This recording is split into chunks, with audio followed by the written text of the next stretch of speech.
Sister Glucaria has mentioned. Welcome. And yeah, we do some short prayers.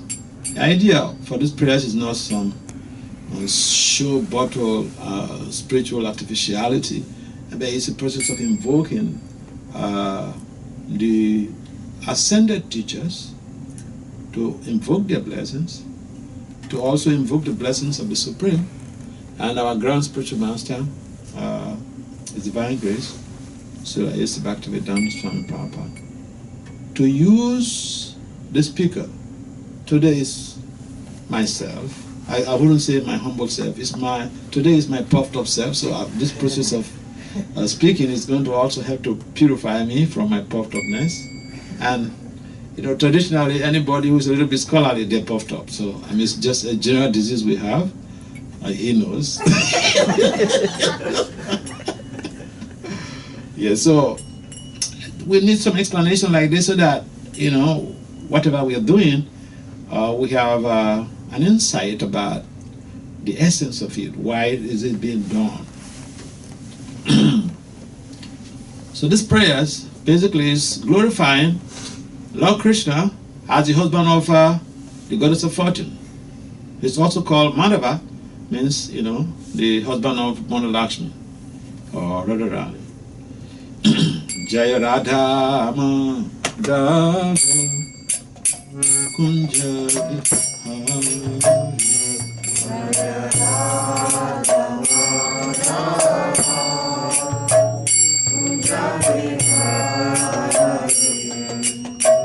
Gopi Janavala Bhakti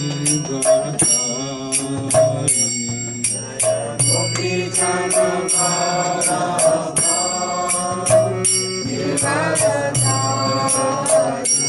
Yashodanandana Vrajana Rahanjana Yashodanandana Vrajana Yamatera Vanachari Yamatera Vanachari Yamatera Vanachari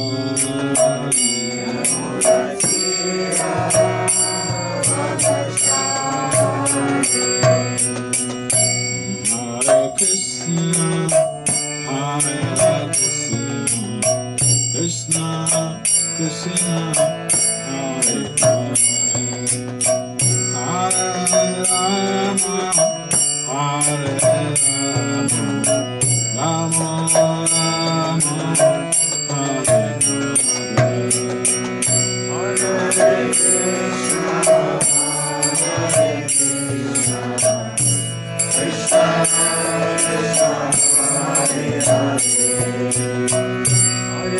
Hare Rama, Hare Rama, Rama Rama, Hare Hare, Hare Krishna, Hare Krishna, Krishna Krishna, Hare Hare, Hare Rama, Hare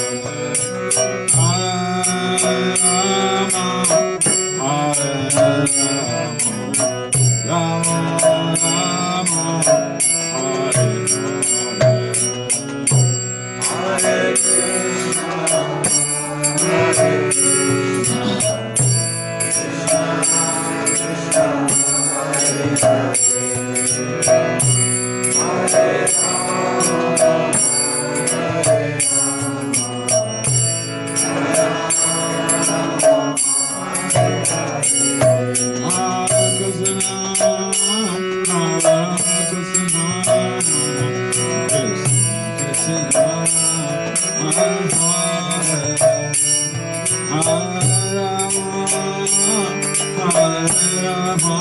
Hare Hare, Hare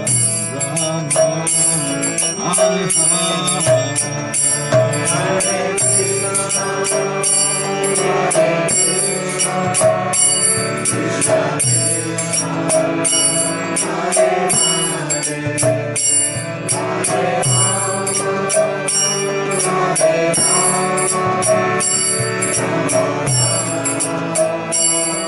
Hare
Sila Abhacharya Bhakti Vasudeva Swami Papa Maharaj ki Ananta Koti Vaishnavina ki Namacharya Sila Haridas Thakur ki Prem Sri Kahao Sri Krishna Chaitanya Prabhu Nityananda Sri Advaita Gadadhar Sri Vasaya Sri Gaura Bhaktivinoda ki Sri Sri Radha Krishna Gopal Gopinath Syama Kunda, Radha Kunda, Girikapadam ki jai, Sivandavandam ki jai, Simayapanavadev Dham ki jai, Sijaganapur Dham ki jai, Gangamaya Yamunamaya ki jai, Simatatu Devi Bhakta Devi ki jai, Samaveda Bhakta Vinda ki jai, Nitai Gaur Premananda. All glories to the summer devotees. All glories to the summer devotees. All glories to the summer devotees. All glories to Sister Guru and Guru.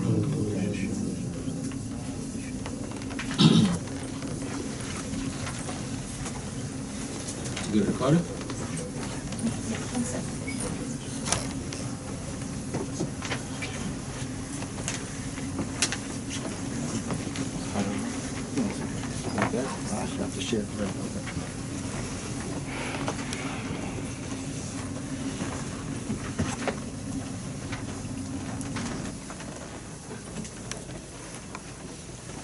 Om Namo Bhagavate Vasudevaya. Om Namo Bhagavate Vasudevaya. Om Namo Bhagavate Vasudevaya. Om Namo Bhagavate Vasudevaya. Om Namo Bhagavate Vasudevaya. Om Namo Bhagavate Vasudevaya. So again, welcome to 26nd Avenue, the Matchless Gifts. This is the very first temple of Srila Prabhupada in the West. So today's text is from this very great classical literature. It's called Bhagavad-gita as it is. Bhagavad-gita That term is a Sanskrit terminology. Bhagavad means God, Gita means song. Bhagavad-gita literally means the song of God. You have role models who are your heroes and celebrities. They sing very beautiful songs, material songs, and those songs help to entangle us more in this material world. Krishna also is a great singer, and even his philosophy, his literary exposition is a song. In Goloka Vrindavan, it is mentioned in the Bhagavatam that speaking is like singing, and movement is like dancing. So this is the song of God, Bhagavad-gita. So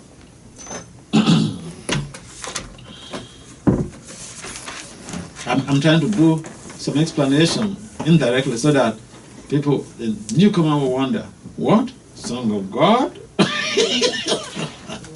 Yeah, if you have songs in the material world, where you think people derive that skill from?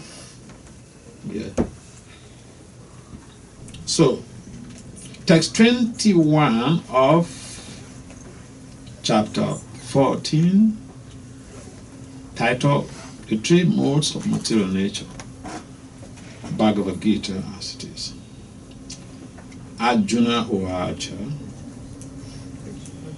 Kailingas Tri Gunam Etan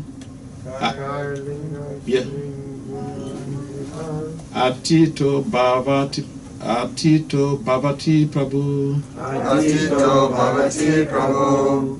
Kimachara Katam Chetans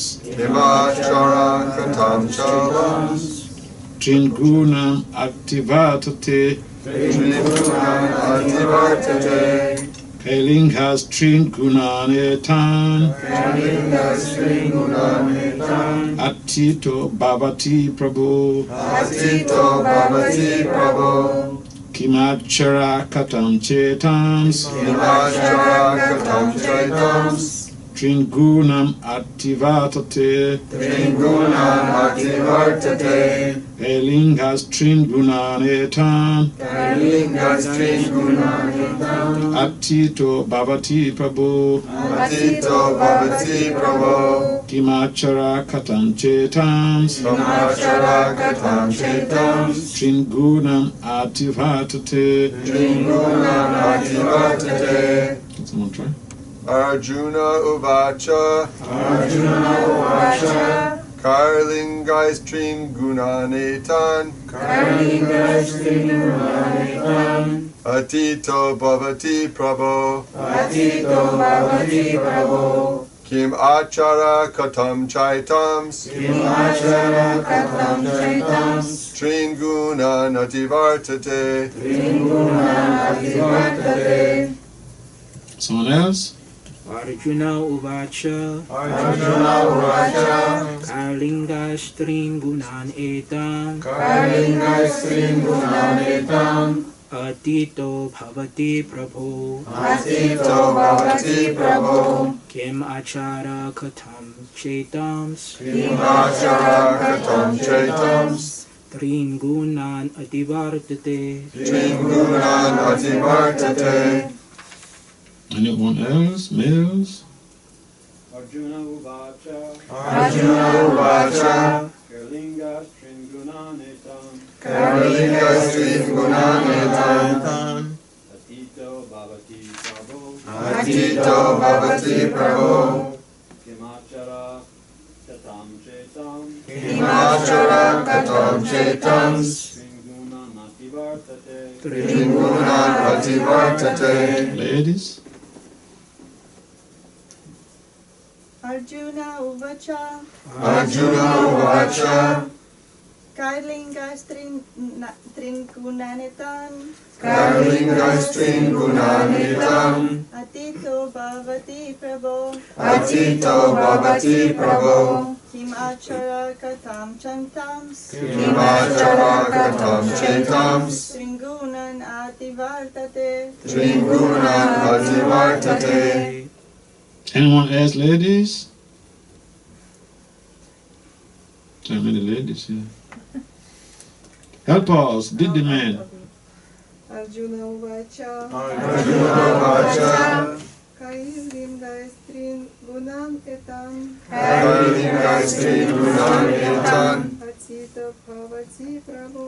Atito bhavati prabhu. Kamachara katham chaitams. Kimachara katam chaitams.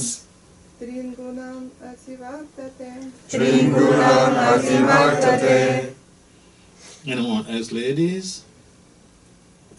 The men, 3 of them recited, so let's catch, one to one. Or at least you could excel a bit. Yeah. One more lady to beat up.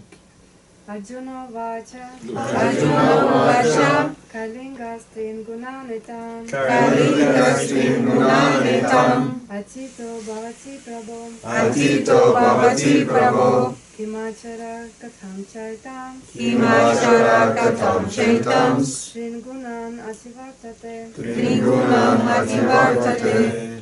So, word for word, thank you very much. Word for word translation, Arjuna Uvacha. Arjuna Uvacha. Arjuna said. Arjuna said. Kai. Kai. By which? By which? Linge. Linge. Symptoms. Symptoms. Trin. Trin. Tre. Trin. Gunan. Gunan. Qualities. Qualities.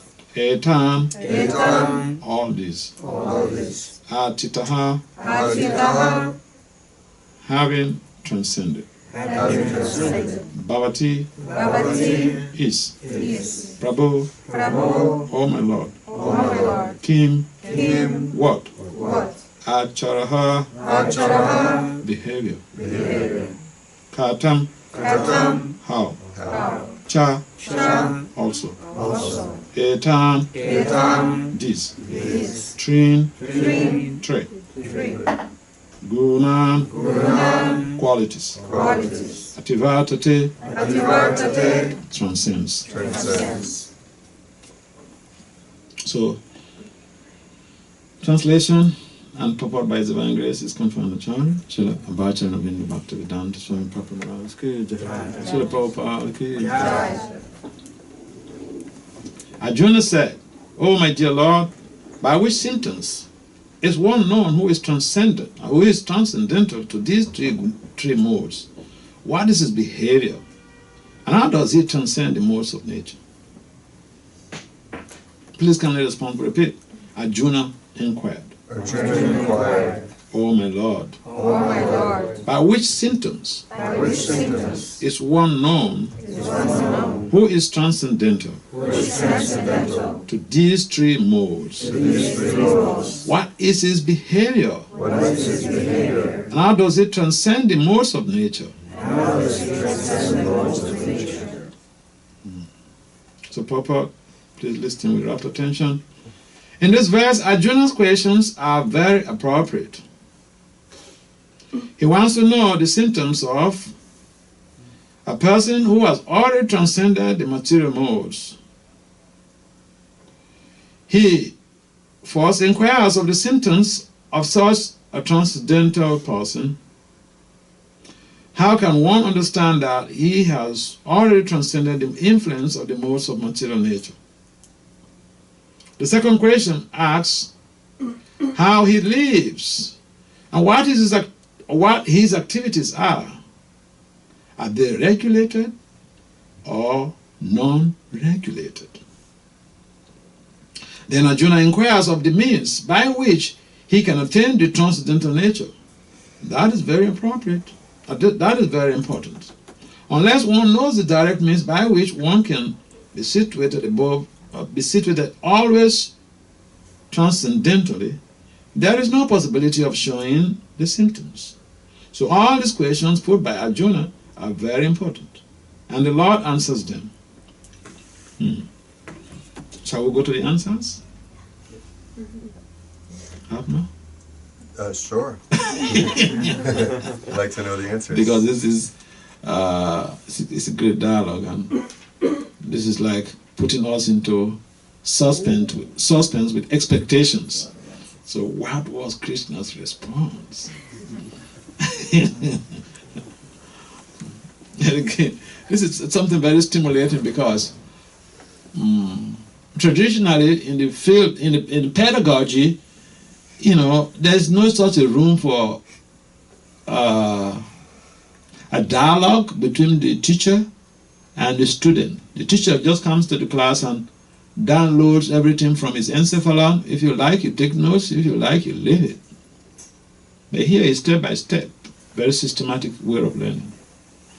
So I like this old system. So I'll just read through the text, maybe just the English or the Sanskrit or whatever. What do you prefer? You mean the answers? You mean Sanskrit? Yeah. As you Just like. What do you prefer? You throw the ball back to me, right? I think you prefer to read just the English, is my guess. No, I prefer to read the Sanskrit. There you go. Well, let's do that. Sri Bhagavan Vacha. These are Krishna's responses to Arjuna's questions. Prakasam cha pravitim cha mohan eva cha pandava. Na dvesti sampravitani na nivritani kinchati. Udashina wat asino goneyo na vicharyati. Guna vatante ite vam yo vatistati nengati. Samaduka suka swa staha. Sama losh tasma kanchana. Tulia priyad priyo diras. Tulia nindatma samstuti. Mana papanayos tulia mitrari pankshayo. Savaramba paritya gi gunatita sauchiti. So let me just read the translation. The Supreme Personality of God had said, O son of Pandu, he who does not hate illumination, attachment and delusion, when they are present, or long for them when they disappear, who is unwavering and undisturbed through all these reactions of the material qualities, remaining neutral and transcendental, knowing that the modes alone are active, who is situated in the self and regards alike happiness and distress, who looks upon a lump of earth, a stone, and a piece of gold with an equal eye, who is equal toward the desirable and undesirable, who is steady, situated equally well in praise and blame, honor and dishonor, who treats alike both friend and enemy, and who has renounced all material activities. Such a person is said to have transcended the modes of nature. So, when people get to the purport is very elaborate. Purport.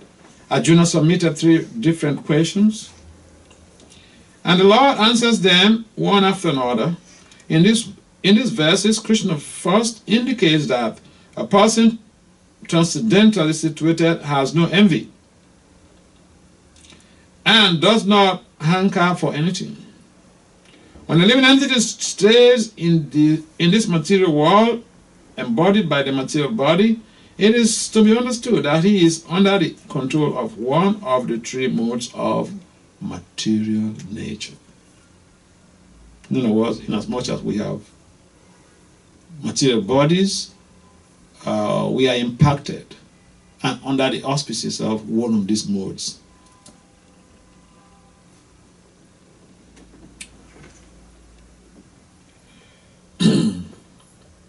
When he is, and don't say Prabhupada is being gender biased. So we'd like to say when he or she is, because the soul is actually it's actually we are Prakriti.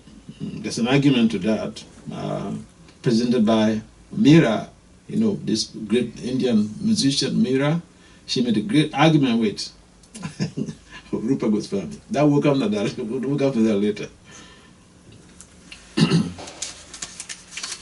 So when he is actually, in other words, the soul is actually out of the body, then he is out of the clutches of the material modes of nature. But as long as he is not out of the material body, he should be neutral. He should engage himself in the devotional service of the Lord so that his identity with the material body will automatically be forgotten. When one is conscious of the material body, he acts only for sense gratification. But when one transfers the consciousness to Krishna, sense gratification automatically stops. One does not need this material body. One does not need this material body, and he does not need to accept the dictations of the material body. The qualities of the material modes in the body will act, but a spirit soul, the self, is aloof from such activities. How does it become aloof? It's a great question. Prabhupada posed a question here. He does not desire to enjoy the body, nor does he desire to get out of it. He does not desire to enjoy the body, nor does he desire to get out of it. Thus, transcendentally situated, the devotee becomes automatically free. He need not try to become free from the influence of the modes of material nature. The next question concerns the dealings of a transcendentally situated person. The materially situated person is affected by the so-called honor and dishonor offered to the body. But the transcendentally situated person is not affected by such false honor and dishonor. He performs his duty in Krishna consciousness and does not mind whether a man honors or dishonors him.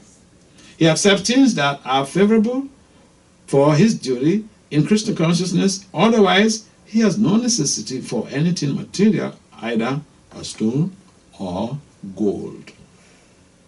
He takes everyone as his dear friend, who helps him in his execution of Krishna consciousness, and he does not hate his so-called enemy. He is equally disposed and sees everything on an equal level because he knows perfectly well that he has nothing to do with the material existence. Social and political issues do not affect him because he knows the situation of temporary upheavals and disturbances. He does not attempt anything for his own sake. He can attempt anything for Krishna, but for his personal self, he does not attempt anything. By such behavior, one becomes actually transcendentally situated. Magyana Tamaransa, Jnana Jnana Salakaya, Saksuram Malitam, Yena Tasmai, Say Guru Namaha. I was born in the darkest region of ignorance. And my spiritual master, His Holiness Bhakti Vasudeva Swami Maharaj, opened my eyes with the torch of knowledge. Therefore, I offer my respectful obeisances unto him. So, welcome. And again, it's a nice session to be with all of you.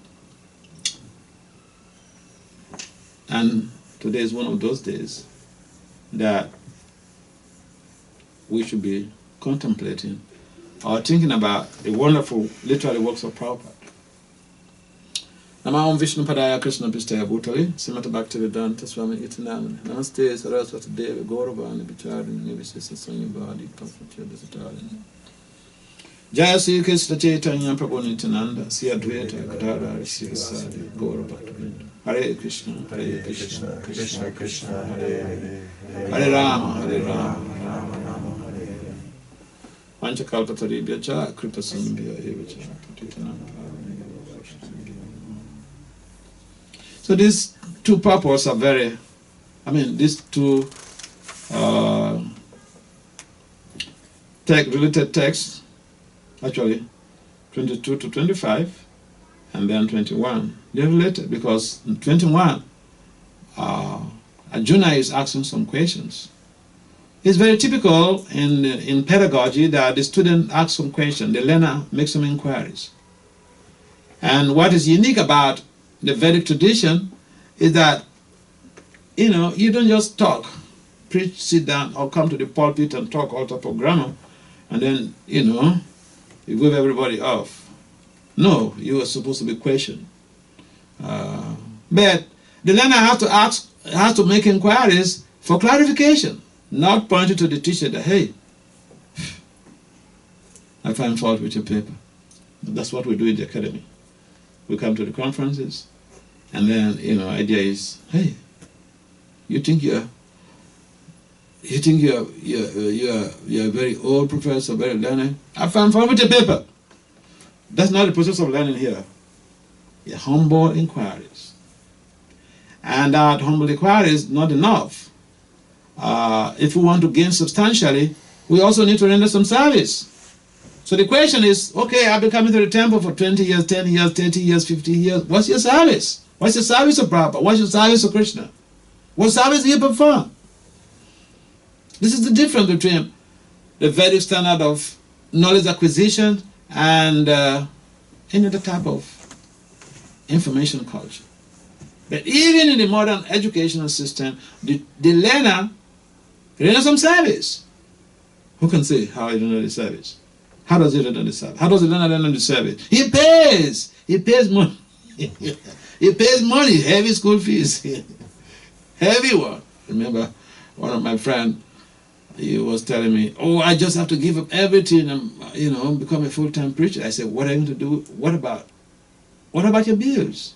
What about your school loan? He's a dentist.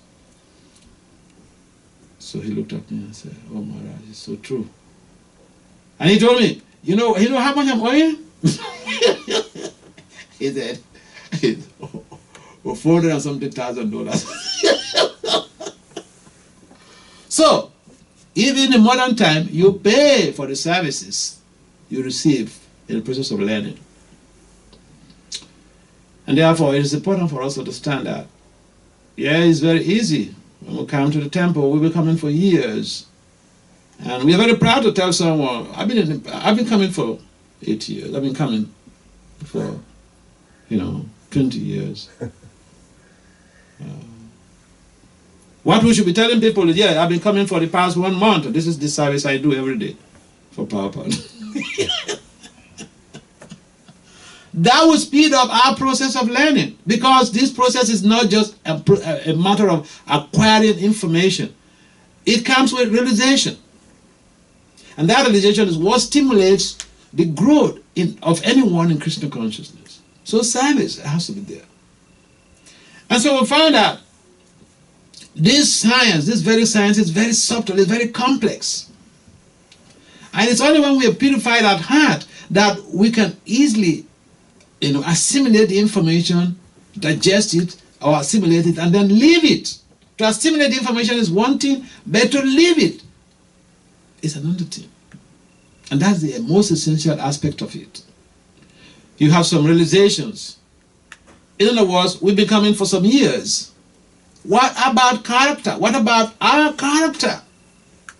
Have we changed from gaslighting to a purity of heart? Have we changed from being envious of each other to purity of heart? Have we changed from just trying to find fault with everybody else? Vice versa, our service to the devotees. So these are important, these are pertinent questions every one of us should actually pose to themselves. Because when we come to Krishna consciousness, we read it in books, and sometimes some of us, we're really very, very voracious. We want to read and digest. I remember when I joined, people would be talking in the ashram, I would just go to the back of the building, read. I was so eager to, to go in depth about. There are so many books. I saw this Bhagavatam, and each page you read is just giving you some new information and all these stuffs. So it is so important for us to understand the process of Krishna consciousness, and that Prabhupada gives explanation to that in his books. And here in the Prabhupada, Arjuna is talking about transcendental consciousness. The most of nature, we are so much entangled. Someone may say, well, I'm not. I'm not in the mode of ignorance. I'm not affected by the mode of ignorance. I'm not affected by the mode of passion. I'm situated in the mode of goodness. But must you be the one to assess yourself, to judge how you dance well in on stage?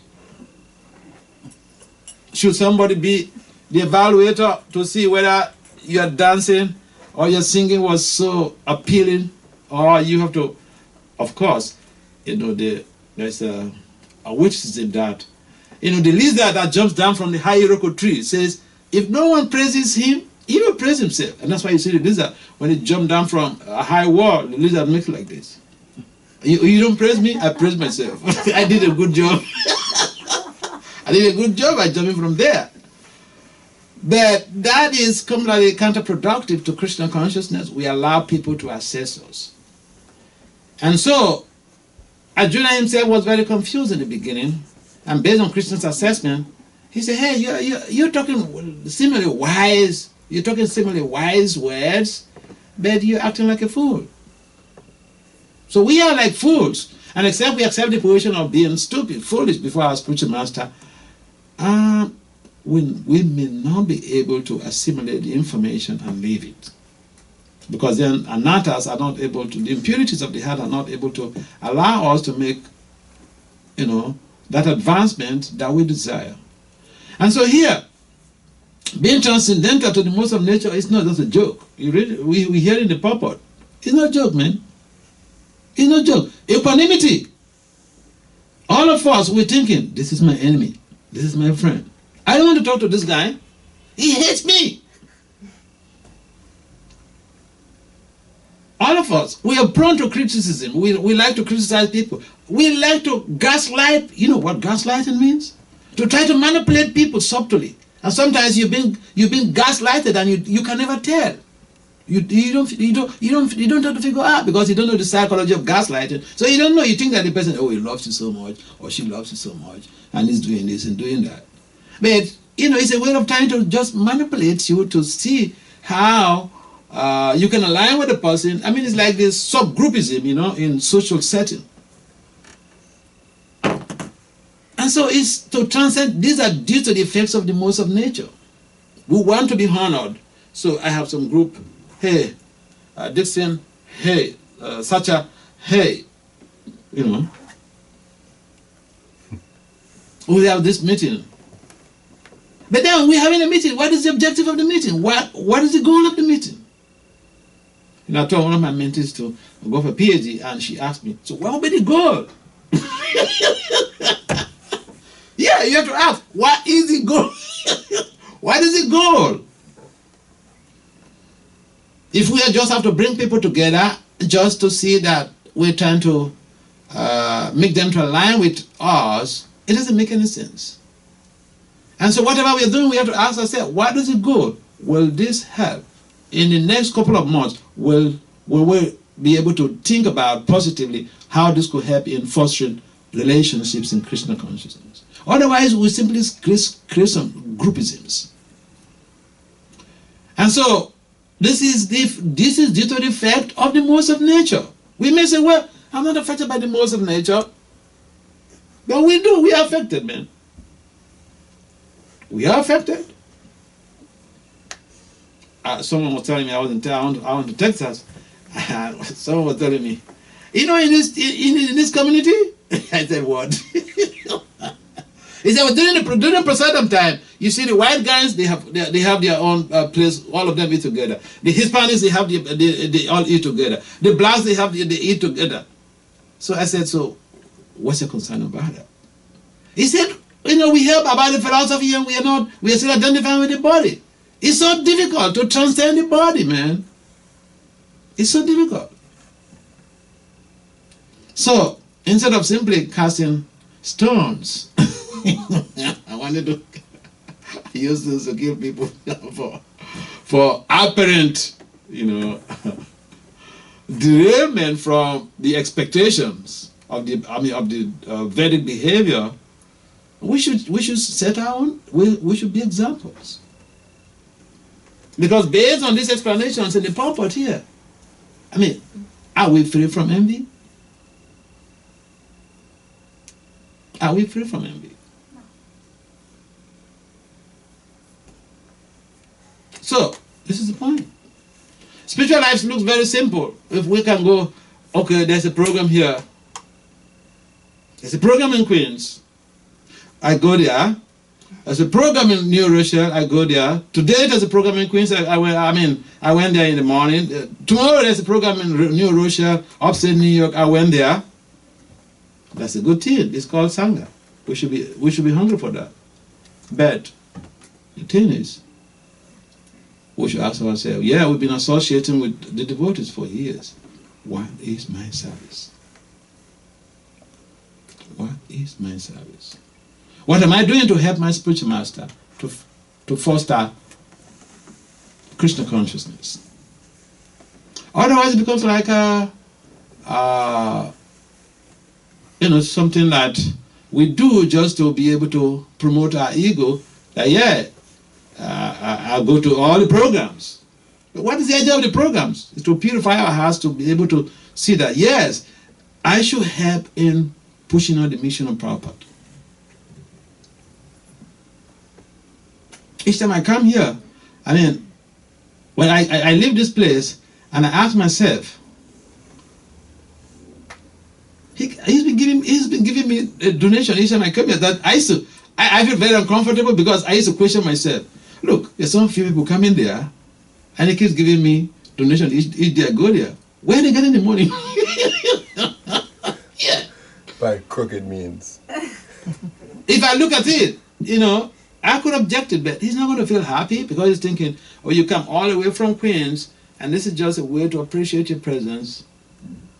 I do that to people, and they think that I don't love them or something like that because someone makes an offering and then you turn it down for whatever reason. It's like you are objecting their warm embrace. Somebody want to argue and then you say, hey, don't touch me.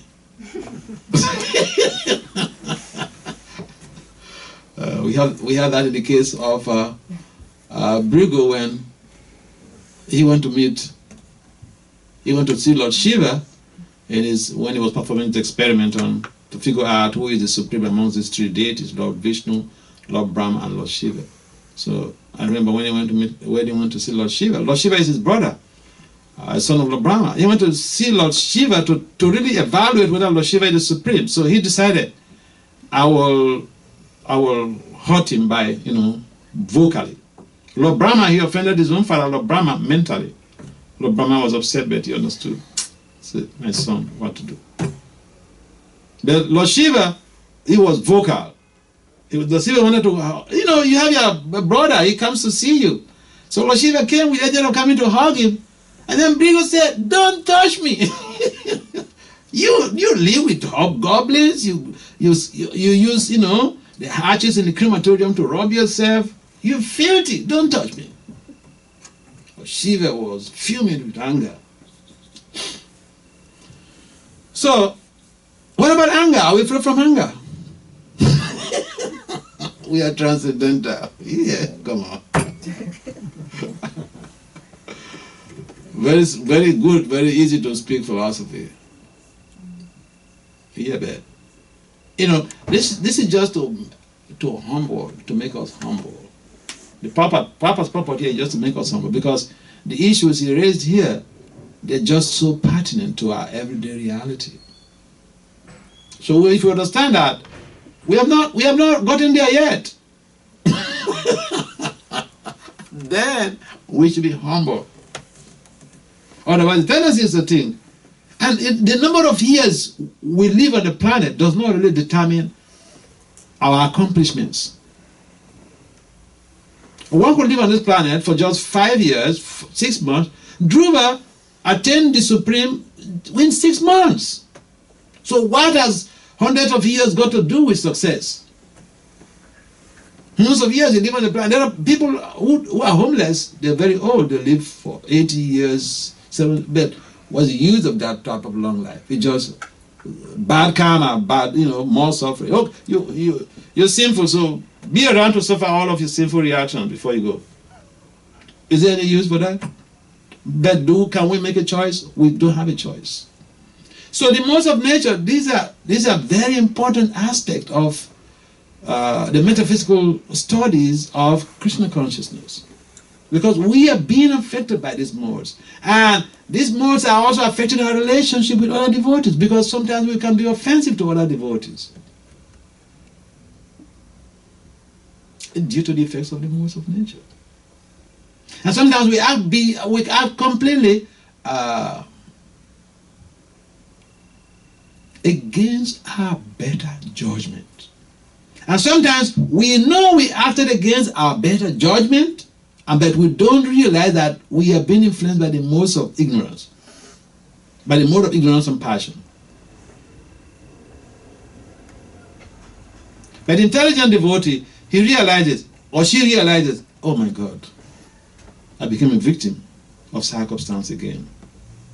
And they will apologize, genuinely from their heart, when they see that some other devotee felt hurt by their action.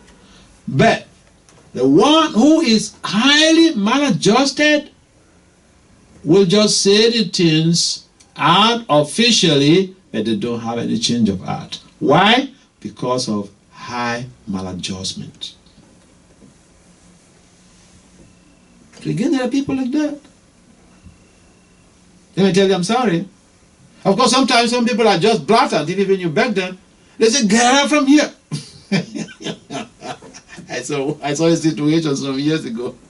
One young devotee, he committed an offense against some senior devotee. And then, so some other guys or some other devotees told him that, okay, you go beg him so that, this problem could be resolved. So he picked up courage. For you to go and, plead for forgiveness, it takes a lot of courage. So here, this young devotee went to pay obeisances to this senior devotee, supposedly senior in quote. I can explain that, why I say senior in quote. So he went to pay obeisances to this senior devotee in quote. And then the senior devotee was still very much fuming with anger. And he told him, get out of here. This is not Purana. I saw it. Remember, a Greek area mentioned that I've been in the movement for about 30 years, about 3 decades. So we've seen bad and good. And therefore, the modes of nature, they are very damaging. They could damage our reputation. They could damage our relationship. They could make us to be offensive to other devotees. Intelligent person should know that I am not transcendental to the modes of nature. I can hurt anyone at any time. And an intelligent person also should think, I am highly maladjusted. I'm not able to, I don't create any fallibilistic flexibility in my life. And therefore the question of systems approach becomes difficult for us.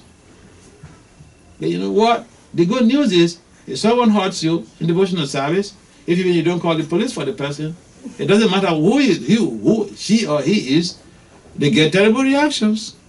So even the senior people, when they feel someone is hurt by their actions, they are humble. They genuinely beg for forgiveness.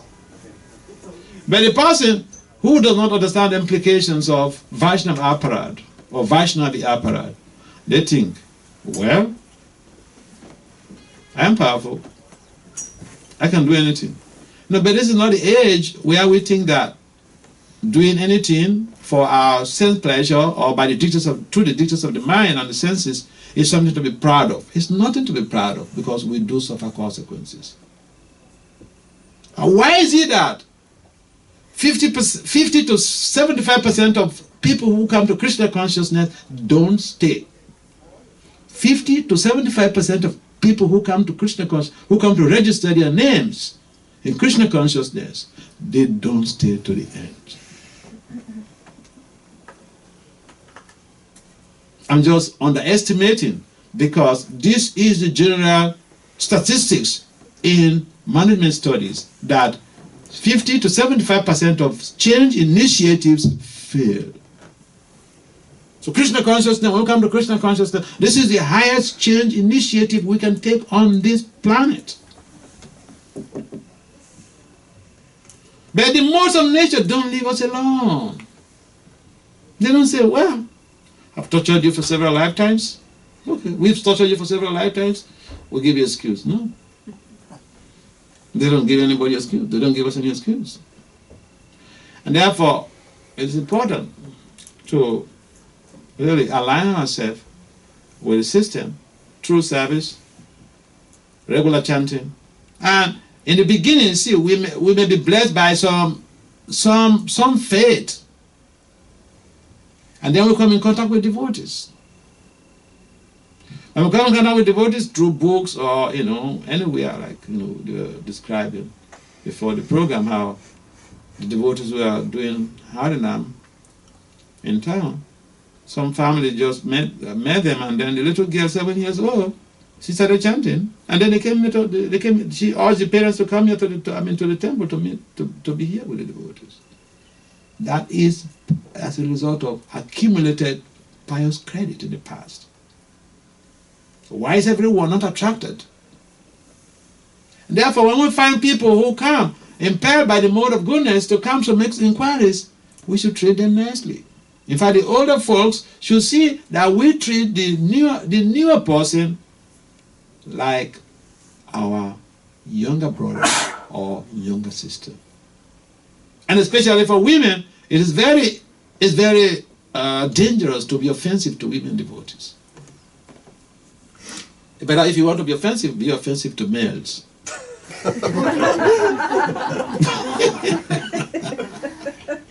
Oh yeah. And look at the simple logic to that.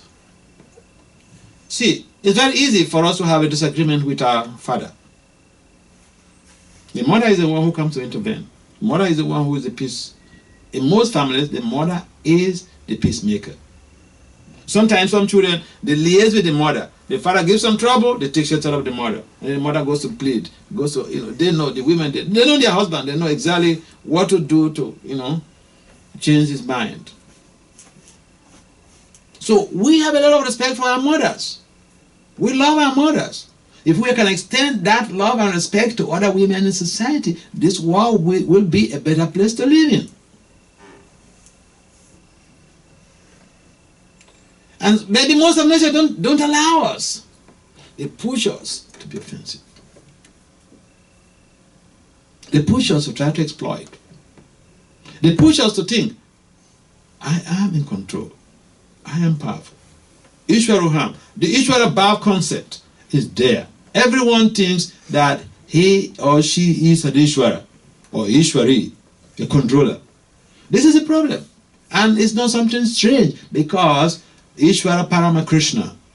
Krishna is the supreme controller. If we are part and parcels of Krishna, don't you think that we imbibe some of his qualities in a minuscule scale? Of course, yes.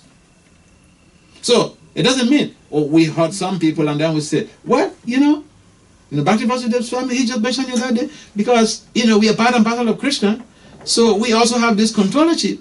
And so if I offend you, then, if I ever offended you, please, you forgive me. Isn't it? So, the most of nature, they do bad things to us. They do really bad things to us. On Friday, I like to give some graphic stories so that it doesn't look like Puranic stories only. On Friday, I was going to, I'm going for an appointment with an acupuncture in Flushing. So I called for Uber, and it was a lady driver who came to pick me. So we were going, she saw how I dressed, and started asking me some personal questions. I said, I'm a priest, but I'm also a scholar. And so we're talking that, she said, can she ask some personal questions? I said, yeah, feel free. She said, there's this, my cousin, he's married, she's married, she has 2 kids with a husband, and, she's in love with another person for about 3 years now. She's in love with another person, and then the guy, the lover told her that she is his first love. So she asked me that, so is this, what's your take on this? What's your view on this? So I said, my response was that, again, I was remembering how the modes can really, put people into difficulties and push people into wrongdoing. And you always have ways to rationalize why you do what you do, how you do it. So I said, if you're married, it's a social contract. So if you break that social contract, if you break any of the terms of the contract, the husband can sue you for damages, because they can claim these days they can just get some lawyer and some healthcare personnel and claim that he suffered some some depression or whatever resulting from you breaking his heart, and besides, it is against the Constitution, it's against the law. If you're married, you don't go and cheat on your husband. And I said, even moral values is counterproductive to morality. So she was taken aback. And I said, look, the major thing that is really ruining our marriages is that we don't ever check compatibilities. We get attracted to somebody for sexual relationship and we say, whew, this is my love. And then you don't stay for long. Sometimes, children are already there. I've seen cases where people have even grandchildren and then they divorce. What is the cause of this? We are in ignorance. Om Agyana Timirandasya. This is the first sloka that we recited here. We are born in ignorance. Although we claim to be very intelligent, wise, and all those things, but the very fundamental things we are ignorant about. We don't know what constitutes a sustainable relationship. And even we do know, we are pushed to act the opposite. Why? The most of material nature. They push us to do things against a better judgment. So Prabhupada is mentioning in the purport, the process of transcending these modes is through Krishna consciousness. The practice of Krishna consciousness. Why? Because it brings purity of heart. It's not about laws. It brings purity of heart. There are so many laws. There are road traffic edicts. It does not change people from committing road traffic crimes. There are criminal laws. The police, they are checking everywhere. You just call a 911, in 5 minutes, they're there. Is it stopping crime? It may serve as a deterrent. Even, punishing someone may serve as a deterrent for some people who are blessed. But for some people, they're just waiting to go back to prison because they feel, I'm out here and I'm not even able to get 3 square meals. Let me just go back there. So the cycle continues. So the modes of nature, they're very detrimental. And therefore, if we're not able to view this as critical issues, this is the time to begin to reflect. A number of us, we don't like the things we do. And then we do certain things and then we go to regret later. So Krishna consciousness can help us. The good news is that Krishna consciousness can help to change our horrible life patterns. And it's so conspicuous. People are taken to this Krishna consciousness and their bad behavior, their bad attitude, their undesirable situation, goes the opposite side. Whoop! It changes. What type of empirical evidence you want? When hippies are turned into Goswamis, Yeah, Prabhupada came here. He gave them Krishna consciousness. He gave them this Maha Mantra. Hare Krishna, Krishna Krishna, Hare Hare. Hare Rama, Rama Rama, Hare Hare. Pot heads, they changed to Goswamis. Internationally, they're saints running around, moving around the whole world. What evidence again do you want? So we have to take this process seriously. This is the bottom line. Any comments or questions? Yes. Maharaj, you were speaking how some devotees for 20, 30 years still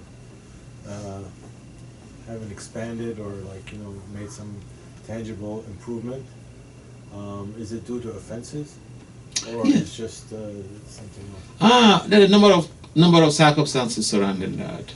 Some of us, the modes of nature, the Bhagavad-gita, Lord Krishna describes how the modes of nature, they act on us in different ways.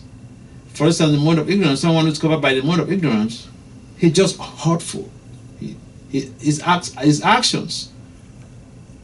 He may have good intentions, but he acts in ways to hurt people. And then hurting anyone checkmates your progress in devotional service. If it does not throw you off balance and then you one day say, this Hare Krishna, I'm not going there again. I don't see anything there. Yeah, if it accumulates too much, it tells us, bye-bye. In other words, check out. Yeah, we have seen so many people. Look, when I took initiation, first initiation, we were 65. I think it's just Damodar Swami, myself, one of other my grandbrother. Who else? 65, okay? The people who are remaining, still holding on, they're not up to 6. So that estimate from the management studies for our movement, that is an underestimation. It's an underestimation that 50% to 75% of change initiatives fail. For our movement, we've seen it's far more than that. Majority of people who came, or even met Prabhupada, they left for good. So if we are out here, we are here, we should ask ourselves, what is it I should do to be able to stay put for the rest of my life? I get jealous when I hear a devotee die in the movement. I get jealous because I always think, oh my God, he's successful. Because I don't know what is going to happen to me. That's why when I had an accident in 1990, and then I remember at the very last moment, I remember I was chanting Hare Krishna. And then later I found myself, Krishna pushed me back into this horrible body. It's like saying, hey, you want to escape? You have terrible more karma to deal with. Come on, get back there. I was upset, but what could I do? So we should think about this. This is a nice point you raise. Yeah, offenses is very terrible. It could destroy our devotional kripa. And it's so easy to make offense, especially if we are men and then other people around are women. We tend to think, because we were groomed in a patriarchal system. We think that the women are just there for us to oppress and marginalize, or talk to them anyhow, or treat them hurtfully also. And we think that this is normal. And if we feel we love Krishna, but Krishna claims in the Gita, Mama evam so jiva loke, jiva bhuta, sanatana. Everyone is my part and parcel. You see, we are Krishna consciousness. Even the very fundamental principles become the ultimate principle, and it's so difficult to deal even with the very fundamental concepts. So it's a nice point you raise. Yeah, one of the things is offenses. Second thing, we don't raise our bars. We don't go on stretch goals. And then when we have some challenges, then we will fall below even the minimum standard. Stretch goal means, this is the goal you're supposed to achieve here, but every day you are here. And so the day that your mind becomes so disturbed, you fall down to this level, which is the normal one. And you are lamenting, oh, I fell. But this is the normal requirement, is the average. So that's one area that we don't take cognizance of. We think we have done so much by the little service we are doing, by the 16 rounds we're chanting. Then no, nothing is too much. Anytime we have time, we should incorporate more activities in our life, more chanting in our life. In that way, we don't create room for Maya. To feel comfortable, it's like you're opening your doors for Maya. She's very trickish, and it could come different ways. Yeah. Any other comments? Yes. I have two questions. All right. One is a follow-up to Kali Krishna's question. So you mentioned that the maladjusted person or the person who's in ignorance, when they're committing an offense, they should think to themselves, I'm maladjusted or I'm in ignorance. But if the person is in ignorance, how can they recognize that they are in ignorance? Yeah, but the point is, when people don't know that everyone is affected by the three modes of nature, we all think that we are very wise. But here is the first verse before you read before you share the Bhagavad-gita. Om Agyana Timirandasya Gyana Jana Salakaya. Will you listen to any speaker? Before they speak, share the Bhagavad-gita, this is the verse they speak. The meaning is that I was born in the darkest, not just in the dark region of ignorance, it's in a superlative degree. No. I was born in the darkest region of ignorance. So we are, that statement is also there in the Bible. A similar statement is also there in the Bible. That we are born in sins. In sins did our mothers conceive us. That's the statement in the Bible. So we're supposed to know better that we are not there yet. Taking your words. I like to imitate people, okay? So these are the words of one of my mentees. He said, we are not there yet. Yeah, so does that answer your question? Yes. Yeah. What is it? The next question? The second one is a more overall question of your lecture today. Is there any positive hook in the three modes of nature? Because Positive what? A positive hook. Is there a Positive book. hook? Like is Positive there, hook. Yeah. Explain. The I mean, connection.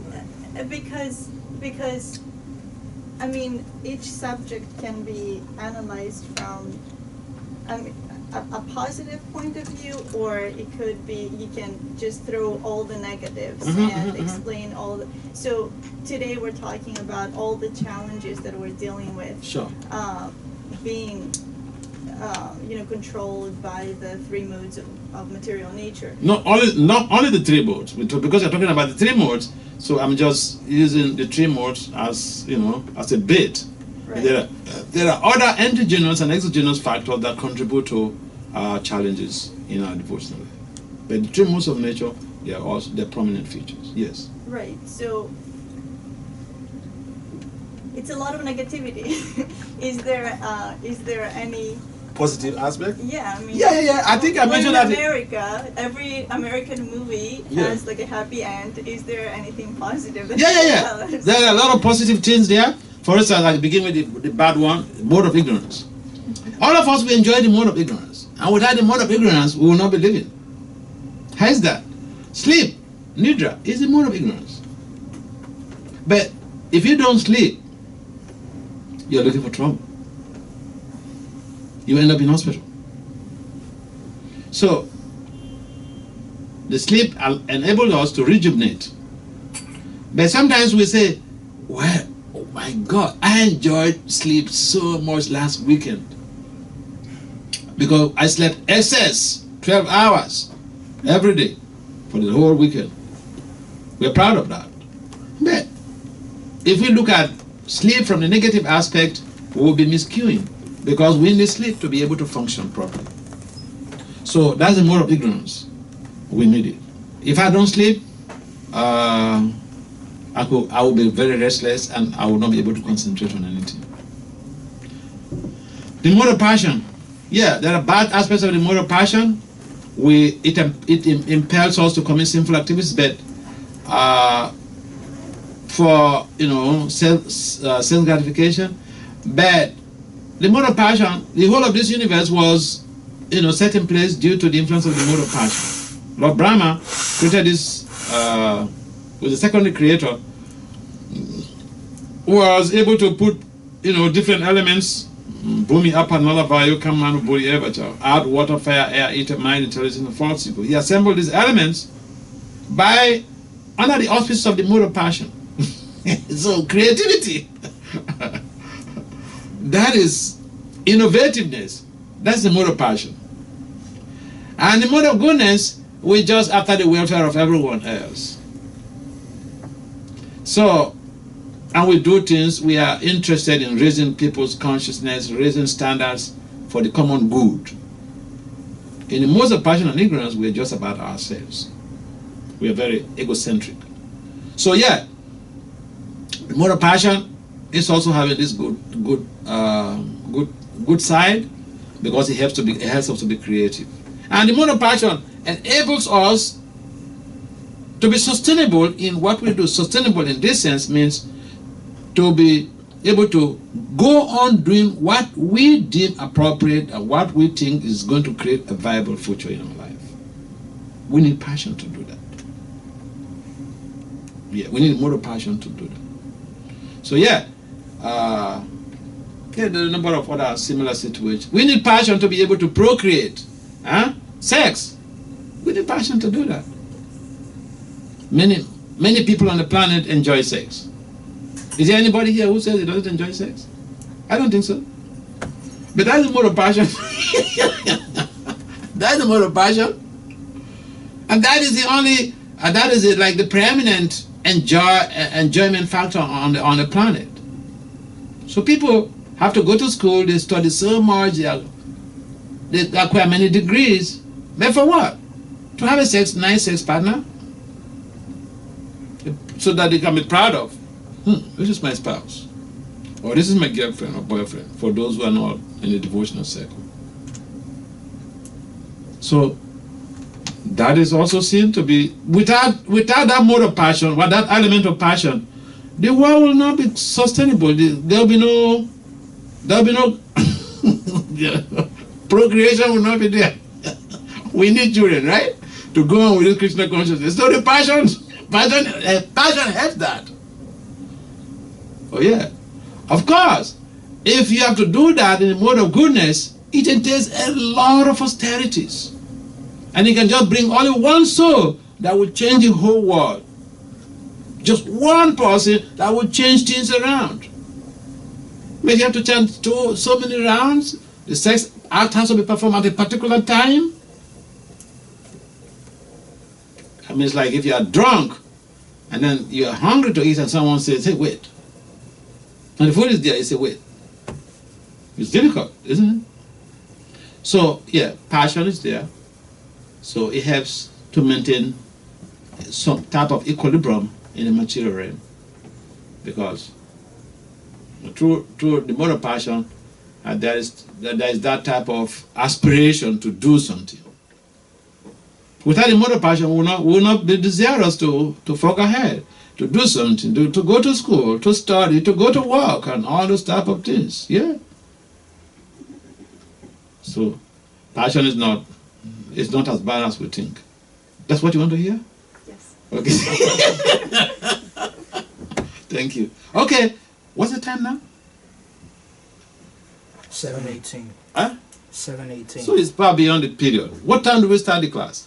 You remember? At 6 o'clock, Maharaj. Oh, so that is far beyond the period. It's supposed to be just 45 minutes. I'm sorry for prolonging it. Is it?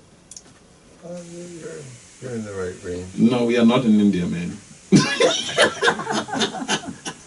In India, you go to some temple and you're giving a class. They say, so what time are we stopping the class? You say, Maharaj, you're not in America. Just go on. Don't ask what time you have to stop. People have to do their other stuff, so we should be conscious of time. Okay, so I think at this time we can stop the class here and then follow up with other programs that will come. Or some marketing, right? Again, thank you very much for coming. Hare Krishna.